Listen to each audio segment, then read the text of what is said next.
మనము ఏమి బోధించాలి, మనము ఈ రోజుని ఏమి బోధించాలి అన్న విషయాన్ని మనం జ్ఞాపకం చేసుకున్నట్లయితే మత్తయి సువార్త 28వ అధ్యాయము 18 నుండి 20 వచనాలు మనము చదువుకుంటే అక్కడ కొన్ని విషయాలు దేవుడు మనతో మాట్లాడుతూ ఉన్నాడు. చూడండి ప్రియమైన దేవునికి బిడ్డలారా, అక్కడ మాట్లాడుతున్నాడు 18 నుండి 20 వచనం. అయితే యేసు వారి యొద్దకు వచ్చి, పరలోకమందును భూమి మీదను నాకు సర్వాధికారము ఇయ్యబడి ఉన్నది. కాబట్టి మీరు వెళ్ళి సమస్త జనులకు శిష్యులుగా చేయుడి.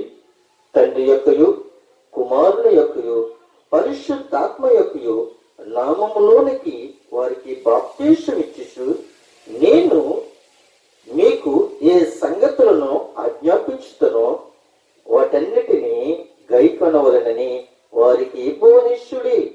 ఇదిగో నేను యుగ సమాప్తి వరకు సదాకాలము మీతో కూడా ఉన్నానని వారితో చెప్పెను. ప్రియమైన దేవుని యొక్క బిడ్డలారా, ఇక్కడ చూసినట్లయితే కొన్ని విషయాలు మనకి నేర్పిస్తూ ఉన్నాడు, చెప్తూ ఉన్నాడు.